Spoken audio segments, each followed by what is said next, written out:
Alright, I think I'm gonna shoot this review and one more tonight, then upload then just take a little break again. Alright, so, if you're following these, I just reviewed the Nacho Cerda Trilogy, The Awakening, Aftermath, and Genesis. So now I am on the Australian film by Brian Trenchard Smith. His movie Dead End Drive-In.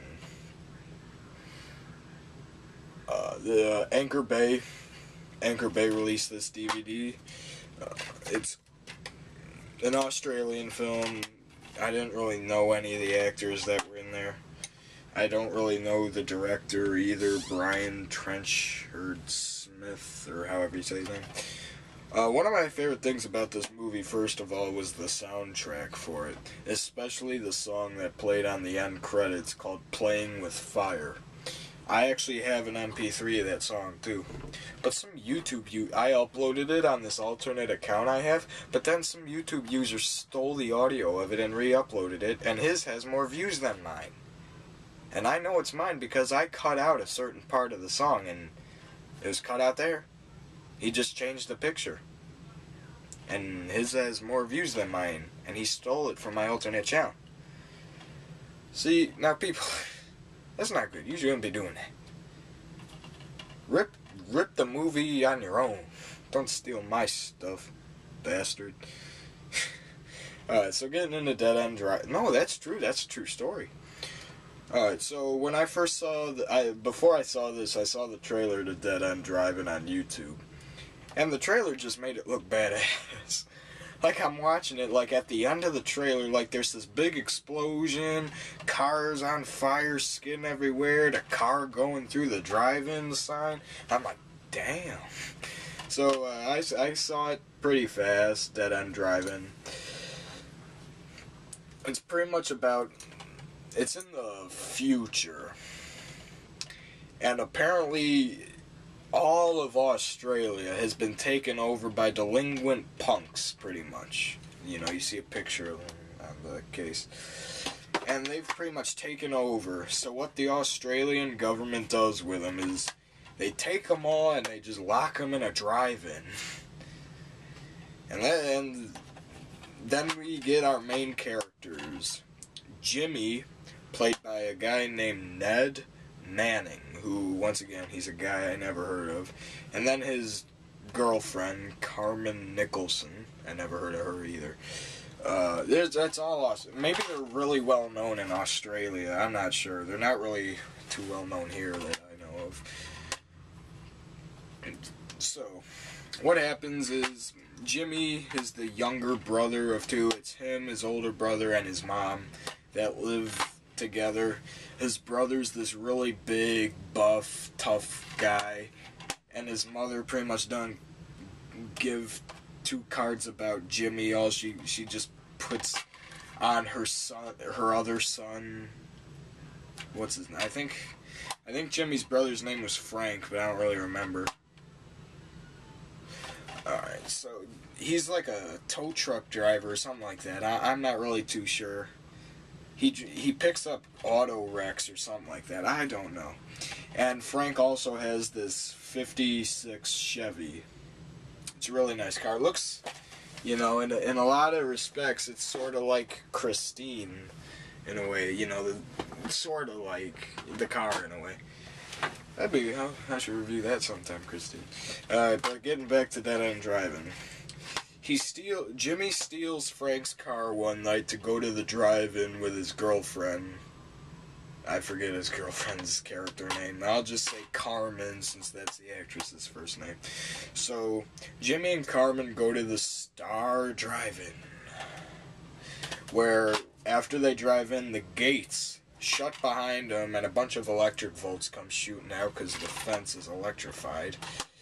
And they're pretty much stuck in there. They're told their tires get stolen, and so they go report to the head guy or the clerk at the drive-in. It's like this older guy, and he's like, "You can't get out. you're here until the government decides what to do with you. And he's like, what? What are you talking about?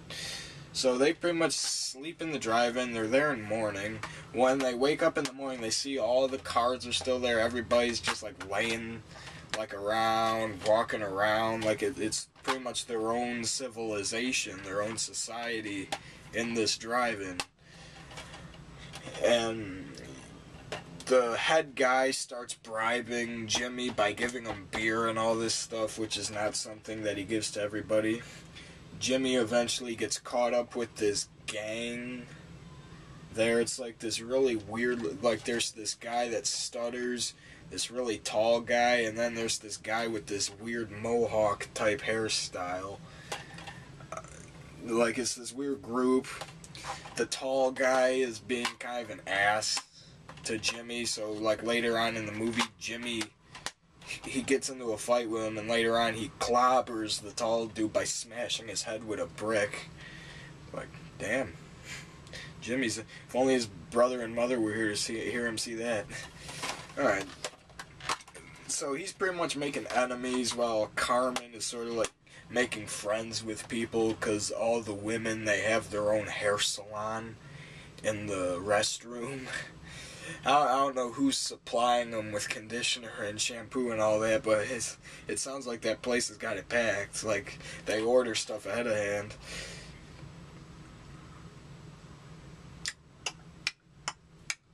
So they pretty much camp in the car out all night. Jimmy's working on trying to get his brother Frank's car fixed. And once he finally... Occasionally, these big rig trucks come in with all these old, dumped-out cars. And one day, Jimmy sees one of the cars. It's a Chevy, and it has the Chevy wheels on it, so he goes to steal the wheels off that car so nobody knows. But right as he does that, they take his engine, the engine of the car. And at this meantime, all these new people are just getting dropped off at the drive-in. It's been a while since I watched this. I'm trying to remember a lot of it. So there's this one night where Jimmy plans to escape. And it's this one night where that gang that he beat up, or at least the tall guy with the brick, they're having like this meeting there. It's a kind of a dumb scene because I don't know what they were ranting about. There's something about Asians coming to the drive-in or something like that. I don't know.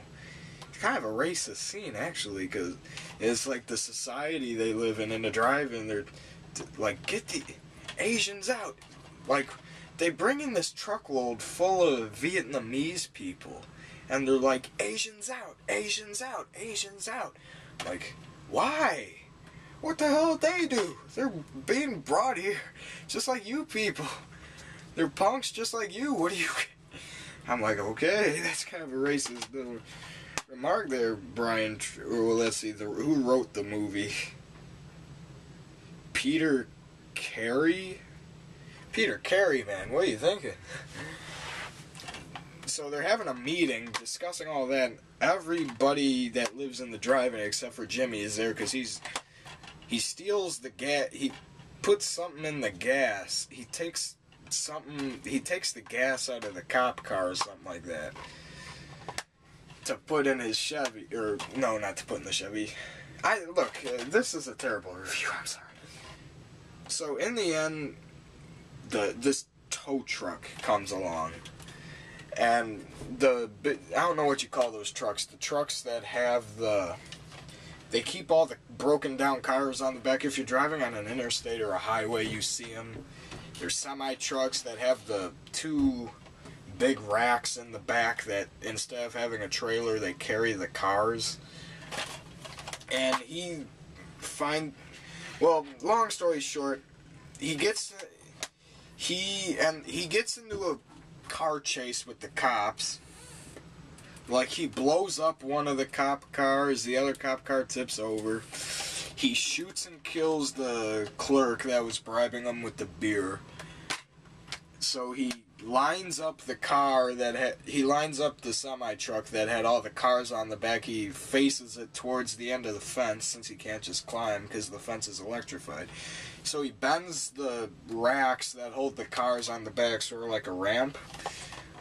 He gets inside the cop car because the cops stepped out, go and look for him. And his girlfriend said she wanted to stay in the drive-in, so she leaves herself behind. She liked it better in there, hanging out with all of her new friends and stuff, so she leaves herself behind in the drive-in. So Krabs is off on his own. Krabs, that's Jimmy's nickname in the movie. So he takes the one cop car when the other cop goes out looking for him. He floors it, gets over the ramp, shoots through the damn sign of the drive-in. You know, it's like, you see him go through like 3 times, it's like bam, bam, then the slow-mo shot. It's like done really epically. Like, he hops the fence, he's out, he's like, beauty! And then it ends with him riding off into the sun. You know, Dead End Drive, it does have its flaws, but I discussed some of them, but I actually thought this was a pretty good movie. I don't really know too many other people who have seen it. I know Cool Duder likes this, but I haven't really seen anybody else talk about it other than him. You know, the special features are the trailer and commentary with Brian Smith, the director.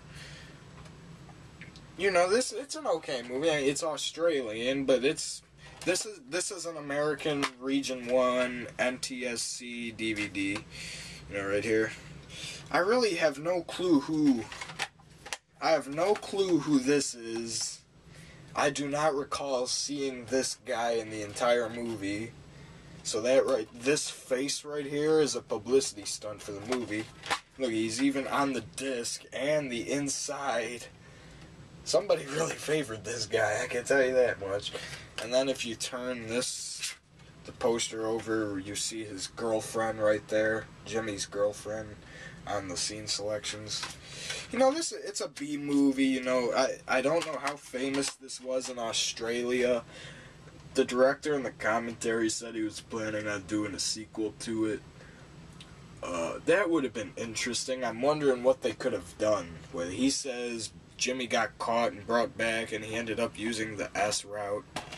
That's what he said, but I mean, I don't know how you'd make a full movie out of that. That just sounds like another ending to this.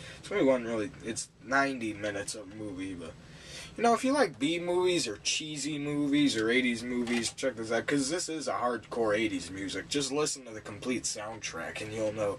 This does actually have some pretty good, cool 80s music in it.